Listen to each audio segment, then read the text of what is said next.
good afternoon, and I cannot say good afternoon in Philippines, so good afternoon in English. I would like to thank the officials in WAPES and in Dolly for organizing this. It's very exciting event so far, and I hope we learn a lot from it. I would like also to thank my colleague, Mr. Ahmed, who prepared most of the slides. He did most of the work. Just to not confuse you, we both are named Ahmed, but I hope you can digest this. The reason, the objective I'm presenting this, I think our colleagues in Germany and Belgium, they have more mature experience in dealing with the labor market information. We have a new initiatives to deal with the labor market information, so we thought we should share it with you. We will be doing similar activities, however, we have different scope a little bit. Beside the data and analytics and the reports, we think we have a challenge to link the data to the decision maker.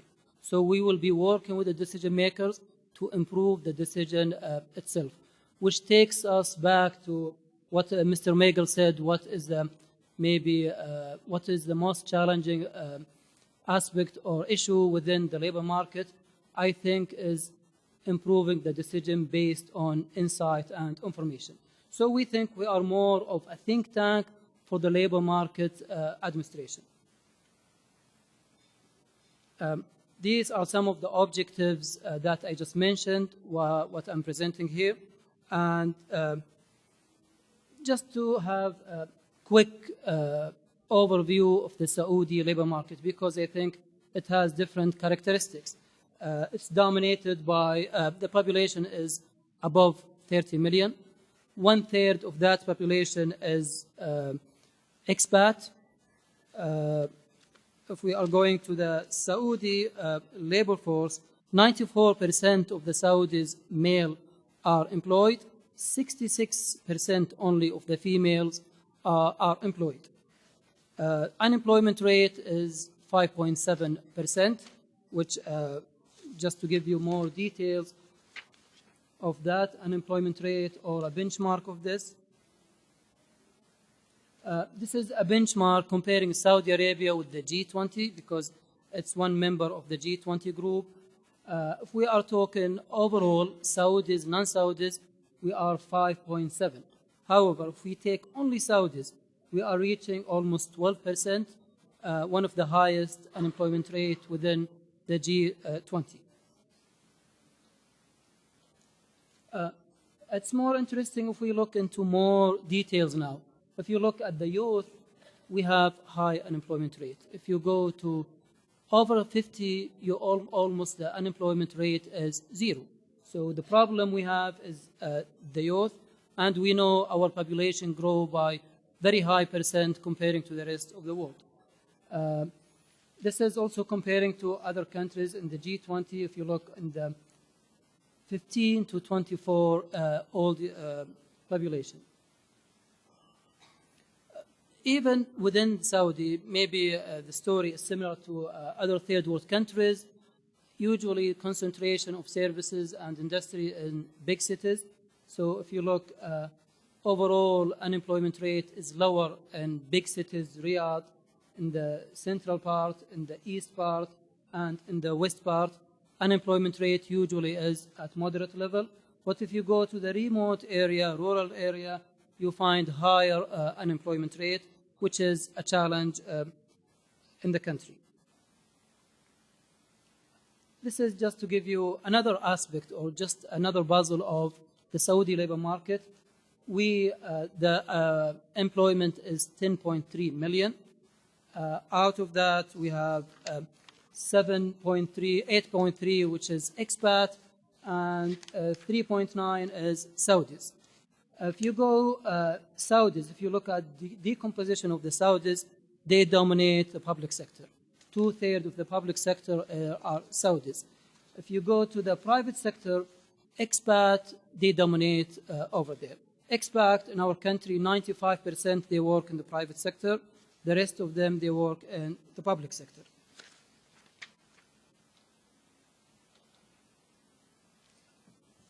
just to summarize in this, we have between 300 to 400K people enter the market every year. We have 100K people that retire every year. So the entrance to the market is very accelerating rate, and that's one of the challenges. Underneath, you see a number of organizations, ministries that deal with the issue of labor market, and I'll explain more in details the ecosystem of the labor market.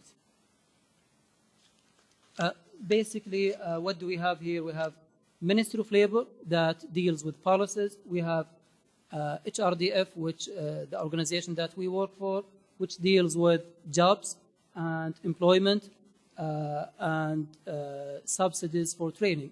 We do have TVTC that deals with training, and toward the end we have the social insurance, which is called GOSI. All these organizations, the chairman is the Minister of Labor, so we call it MOLplus administration. This is a quick assessment of the labor market information we have in Saudi. The left three blocks, it means we have the data, but it's not central, it's not dealt with as a consolidated base. The other three blocks, we still collecting data in this, so we still maturity level over there still yet to be established.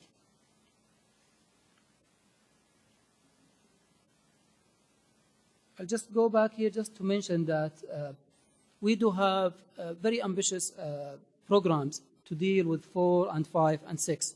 For example, we have the NLO, the National Labor Observatory, and I will explain it in the next slides.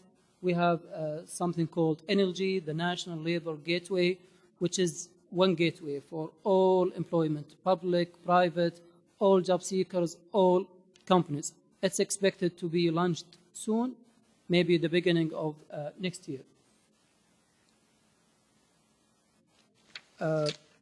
These are some of the challenges. I'm sure most of these challenges maybe is shared by different countries and different organizations. What is good to just explain that data accuracy, reliability, the update of the data, definition of the data is one of the challenges. The product and services of LMI in the country is scattered in different islands. There is siloed process. Each organization, they produce their own data, their own services, and even the services over there, it follows sometimes ad hoc policy. So maybe a decision maker wants that study or wants that report, then we work to produce that report. With the NLO, we're trying to change and tackle this challenge. Information dissemination also is another issue, and the collaboration between the organization also one of the challenges. NLO was established to tackle these challenges. Mr. Ahmed, for example, he's head of employment channels. He gets lots of data requests. Sometimes he's not sure, should I give this data request, should I fulfill it or not? For a decision maker or for maybe an outside, let's say, interested party. We think NLO should take this responsibility, and Mr. Ahmed will not be bothered with lots of phone calls. Someone would call him and request for data. So centralization of this process is very crucial. With the NLO, what we try to do, we try to do three things. We try to do and enable and also create transparency. By do, we say, I mean, we collect data through different administrative data, surveys, through linking different database and BI tools, through enable, which is more important. By enable here, we want to enable even others to collect their data in the right way, to use the data in the right way, and to have better informed decision based on insight and information. Transparency, as I mentioned, we need to have a clear procedure and, let's say, policies that tackle information and how it's feeded in the market and how it's produced to different owners. Of course, we're dealing, this is in the back office, we're dealing with Ministry of Interior to collect some of the data. because some of the data, it includes national ID, so we mask it, then we work with the masked data. This is how NLO will be producing data. We have 5 functions within NLO. We do have the report and statistics. We want that to be available, more of automated reports. We have the analytics, which is more advanced analysis, forecast, and modeling of the market. And over here, we sit with the decision maker also to help them ask the right questions. Through our analysis, to give a report to a decision maker, maybe it doesn't give the full information. We need to explain. We need to also help them ask the right questions. We have the research and development. We conduct various research through our staff and through different vendors. We also have knowledge management and information management to disseminate that kind of information. This is just a quick, or let's say a snapshot of the journey of how do we see our client will interact with the NLO to request data and other services. I'm not going to go in details in all these steps in the journey, but I think we do have different cases that it's more interesting to talk about different cases, how we deal with the information in that case, and I would like to ask my colleague, Mr. Ahmed, to come present the cases. Thank you.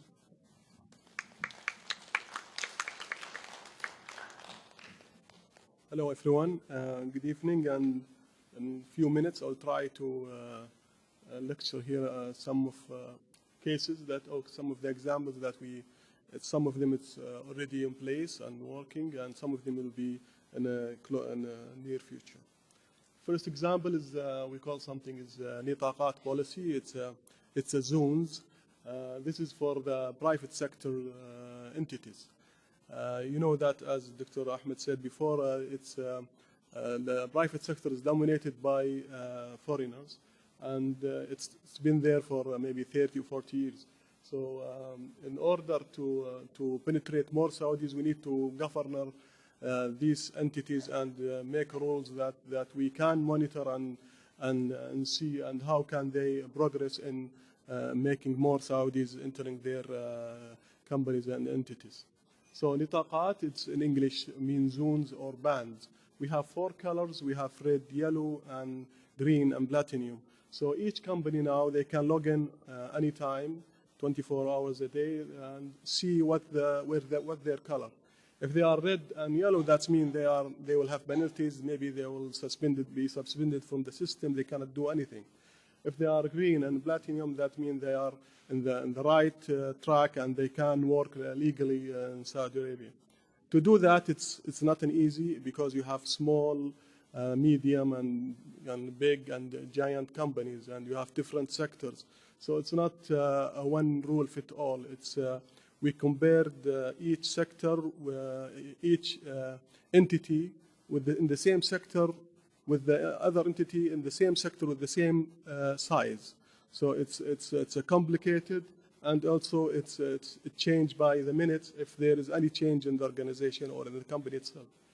And this is as used now for 4 years, and this is for it's more creating a demand for Saudi staff in these companies. So it's also a tool for the government to increase the job creation or more Saudis in the private sector, just to because the Saudization level here, you can't control it. You can't change the percentage, and then you force companies to produce more jobs. The second example, it's as Dr. Ahmed maybe mentioned before, it's a national labor gateway. It's NLG. This is something we hope that by January of next year, 2016, will be live. And in Saudi now there is 2 gateways, one for private sector and one for the public. One dilemma that we have, that every job seeker, they think of the government job as the one that he's looking for, and for the private sector, it's not maybe a choice for him. By NLG, that will force everybody to go to one portal only, and if he's seeking a job, he need to register on one portal only, and then the government or the HRDF who's running this portal will monitor this and will help in finding a job in both ways, and if not in the government, they will be helped in the private sector. This is also will contain training, will contain subsidies, employment support, everything related to the labor market will be in this energy. It will start with only 2 maybe or 3 services, and in 2 or 3 years it could be completed with every needed program in the labor market. This is just show how the different services will be in the energy on labor market. And the third example, it will be about HAFIZ. HAFIZ, it's an unemployment subsidy program or assistance program that it's only maybe 3 years old now. It has two programs. One, each one is 12 months of support. This is financial support, and it's I think it's the only one maybe in the world that it's online totally. So job seeker, they just apply from home or from anywhere online, and the system will check monthly with over 500 agencies in the kingdom, with training, education, with the GOSI, pension, all government entities and non-government entities to check if he's truly a job seeker. And also the payment, it will be also online. You don't need to go to any office or anything. It just goes to the banks. And now we have the 2 programs running. For the first program, if he finished and there is no jobs, if he wasn't assistant, that he can also apply for the second program. For this is like a social safety net that is created to cater for the job seekers at least 2 years before they lift with the other third safety net, which is a social safety net. The government social safety net is out of MOLplus. The fourth example is the employment channels. As we saw in example 1 and 3, example 1 it was Nitacat, the colors for the private sector, so that they created jobs because they want to reach the green and platinum. And also we have HAFIZ in the other circle, which is job seeker registered in this program and verified by the system and by the government that they are genuine job seeker. Then we created in between the employment channels. And we said it's not only one channel, because we have different job seekers. Some job seekers, they need only slight or small intervention. Some job seekers, they need more complex services. So we start with online matching jobs and ending with job placement centers, I think, as in Australia. We have now about 4 providers, and we have about 30 branches covering the kingdom, female and males. About the online services or online channel, it's 3 years old now. 3 years old now, and it's only serving HAFIZ people or those job seekers registered in the unemployment support system. And the employers, they can post their jobs and they can match, use the matching system to match with the job seekers. One of the studies that show us the importance of labor market observatory is that sometimes we need to tackle or cover the gaps in between the systems itself. For example, someone registered in an employment service and he didn't register in the GOSI or the pension services. So maybe they delayed it for 3 months, 4 months, so they game the systems. So this information will be critical for us to make sure that the system is working together and there is no room for gaming. Last case study is the standardized measures for labor market supply analysis. That's some measures that we're going to use as a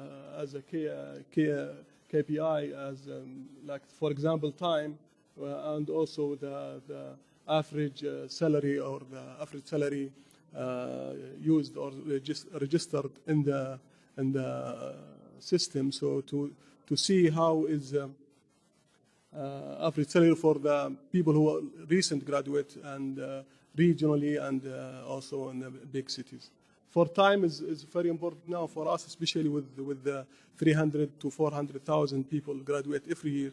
That means we need to measure how much time they will need to go to and get a job in the private sector. And thank you all.